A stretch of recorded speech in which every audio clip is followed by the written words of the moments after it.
Good morning, students. Welcome back to your English online class. My dear children, as you know that we have already started our chapter 3, that is phrases and clauses. In previous sessions we have learnt about phrases, about the definition of clauses, as well as there are two types of clauses, main clause and subordinate clause. Main clause does not have any subpart, but yes, subordinate clause have. And the same which parts are there of subordinate clause, that we are going to discuss in detail, that we are going to learn in detail through your own grammar book only. So let's have a look on that. Yes, children, as I have already told you, clauses are divided into two parts: main clause, which is called a principal clause; subordinate clause, dependent clause.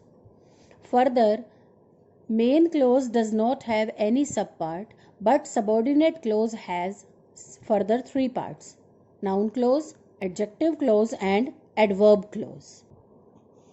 Children, as we learnt at the time of phrases that noun phrase acts as noun, in the same way noun clause also functions as a noun in a sentence and is called a noun clause. But the major difference which a phrase and noun has, phrase does not have a subject verb combination, but yes, clause has a subject verb combination.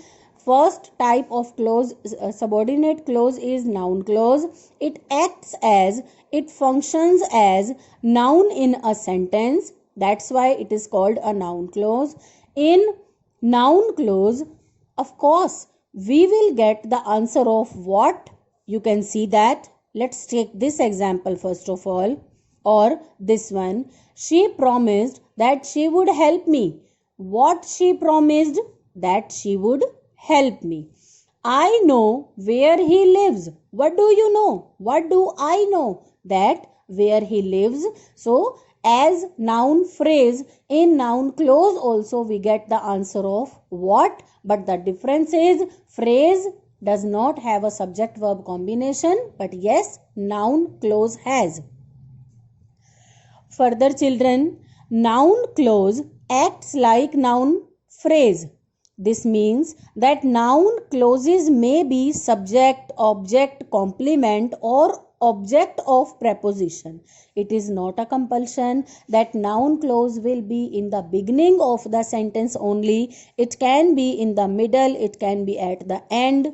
It can act as a subject, object, complement, or object of preposition. Beta, all the examples which have been given here, you would find that in every sentence you will be getting the answer of what, whether noun phrase has been used as a subject, object, or whatever. Let's see. What he says is true. Here, noun clause has been described as a subject. So, what is true? What he says. Why he left this place is a mystery. What is a mystery? Why he left this place. If we consider noun clause as an object, I don't understand what he says. What I don't understand? What he says. I can't say whether he will come or not. What can't I say? Whether he will come or not. I am not sure whether he will come or not. Complement. The problem is that there is no one to help us. What is the problem? The question is how we should solve this problem. What is the question? That how we should solve this problem. So beta, in entire noun clause, we will get a group of words which has noun plus modifier. They will surely have a proper subject as well as a verb, and whether noun clause has been used as a subject, object, complement, or object of preposition, we will always get the answer of what. Object of preposition. You should pay attention to what I say. I was not aware of. What I was not aware of? How he managed to go there. Yes, I was not aware of what? How he managed to go there. The second type of clause is subordinate clauses. Before explaining the second dependent clause, that is adjective clause, let's have a look on exercise 3. Children, here it has been asked, encircle the noun clause in the following sentences. Encircle the noun clause. She often wondered how Ravi could pass. She often wondered. What she wondered? How Ravi could pass. So this how Ravi could pass is our noun clause. Let's see another. I am afraid that she will never return.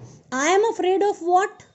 I am afraid that she will never return. So here in this first sentence, she often wondered about what? How Ravi could pass. This is noun phrase. Here I am afraid of what? That she will never return. So in these two sentences, these underlined portion is noun clause. Further exercise 3, you can try yourself. Now let's talk about adjective clause. Better look at the first sentence. She is a very beautiful girl. Here, girl is noun and very beautiful has been used. Girl is noun. Describing words are very beautiful, but it does not have any subject, any verb. So obviously it is adjective phrase.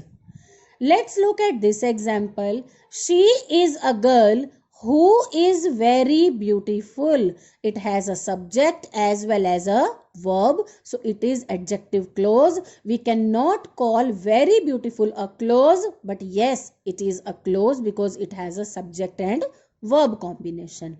Always remember, children, that it is usually introduced by a relative pronoun in which you will get these words: who, whose, which, that, and relative adverbs when, where, and why.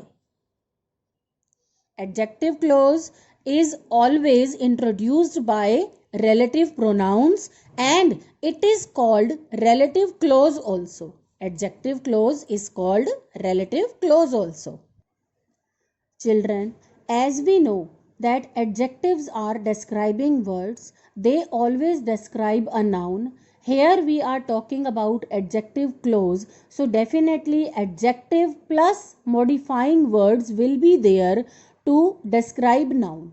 Look at the example, as I have already told you that adjective clauses acts as an adjective in a sentence and they are usually introduced by relative pronoun who, whose, which, that. Look at the example. This is the book which or that he has brought. Here which and that are relative pronoun and about book. Book is a noun here and the book has been described. So this is adjective clause. Next sentence.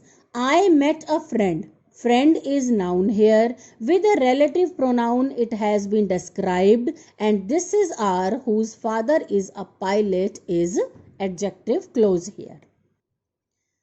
Children, to understand it in a better way, look at exercise 4. In exercise 4, we are supposed to underline the adjective clause in the following sentences. The very first sentence is, the girls who do such things are stupid. Here, girl is noun. We are supposed to underline adjective clause. Adjective clause means describing words with modifiers. So girl is noun here and these words are describing the girl. So these underlined words are adjective clause. The boy whom I met yesterday lent me a book. The boy, I am talking about which boy? Whom I met yesterday. So similarly, here boy noun has been described. So describing words plus modifiers means whom I met yesterday is describing words. And in noun clause, as we come to know about the answer of what, in adjective clause we will be getting the answers of which, who, etc. So children, on the basis of today's video, you can easily go through with the explanation part of subordinate clause, and you can try exercise 3 and 4 by your own, and definitely doubts will be taken further when we will have a Zoom meeting. Thank you.